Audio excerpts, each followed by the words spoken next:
In today's Pravachan, Maharaj lovingly reminds us that the Sadguru is like a compassionate father, guiding us away from the wells of worldly temptation, even if we resist.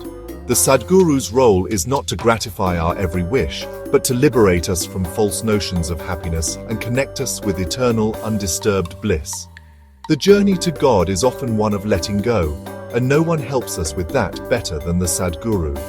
To bring this wisdom to life, we reflect today on an inspiring moment from the life of a relatively lesser-known yet historically impactful saint, Sant Lakhuji Jadhav, a noble warrior whose transformation into a bhakta of Lord Shiva was guided by divine grace and saintly influence. His life shows how the Sadguru may not always appease our worldly desires but awakens us to higher purpose and deeper joy. A boy stood on the parapet of a well, ready to jump in to recover his ball which had fallen in. A person who was standing by tried to dissuade him, warning him that he may sink in the deep water and be drowned. The boy's father happened to be passing by and did his best to reason with the lad. Finding him stubbornly bent on jumping, the father gave a smart slap and drove him home. Would you here blame the father as unkind to his son? Precisely similar is what happens between the disciple and his Sadguru. The disciple, in his ignorance, goes on asking for fulfillment of mundane desires. The Sadguru reasons with him to dissuade him. If the disciple still insists stubbornly, the Sadguru uses more stringent deterrents such as obstacles and calamities, and tries his best to save him despite his protests. We profess to be educated, grown up, wise, and yet are eager for fulfillment of mundane desires. The Sadguru may advise the disciple, in his own interest, not to marry, while the latter asks imploringly and persistently when he will find a wife. He may finally go to the length of saying that the Guru is an ignoramus. This is because we see and seek happiness only in the sense perceptions. The Sadguru, on the other hand, knowing as he does where true happiness lies, tries to dissuade us from following our fanciful notion of happiness. It is therefore in our own interest to listen to his advice. We shall attain true happiness by implicit obedience to his behests. What he does in advising us is to extricate our mind from wherever it may have got stuck with false fancies. When it is said that God protects the devotee, it does not mean that he destroys the calamities. Rather, he so fortifies the devotee's mind that he can meet them calmly and courageously, with a contented mind. He ensures that the devotee is ever mindful of God. It is such devotees that eventually attain sainthood. To feel respect for a learned man, one must oneself be learned to some extent. To recognize a saint, one must oneself possess at least some saintliness. The main essential quality is devotion.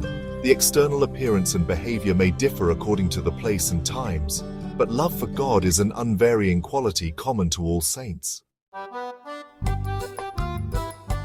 Sant Lakhuji Jadhav, a Maratha nobleman of high military stature, was a devout worshipper of Lord Shiva. Although he lived in the lap of royalty and power, his inner restlessness remained unsoothed by status or wealth. Legend tells us that during a time of personal crisis, when political pressures mounted and familial conflicts escalated, Lakhuji sought counsel not from a king or minister, but from a Shiva Upasaka sadhu he had once ridiculed for his simplicity. The sadhu said only one thing: leave your burdens at the feet of Shankara. Your life is not yours to command, it belongs to him. Lakhuji was deeply humbled. Initially, he asked the saint to bless him with victory in war and prosperity. But the sadhu merely smiled and said, "What you seek is ash. What God offers is amrit." From that day forward, Lakhuji underwent a profound transformation.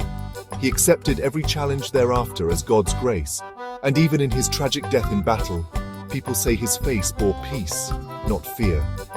His last breath was taken with Ha Ha Mahadev on his lips. This surrender to divine will and guidance from the Sadguru saint led him not only to valor, but to eternal spiritual triumph. Maharaj's teaching today leads us to a powerful truth. The Sadguru never denies us joy. He only replaces fleeting happiness with lasting bliss. Like the father who pulls the child from danger, the Guru may slap our ego, deny our worldly wishes, but all to lead us inward, where true freedom lies.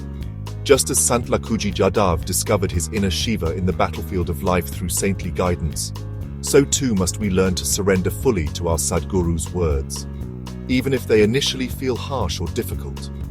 The journey from aham, or ego, to sharanagati, or surrender, is where bliss begins. Let us honor the grace of our Sadguru, keep Nama on our lips, and walk this path of pure obedience and unwavering trust, for therein lies the ultimate freedom and eternal bliss.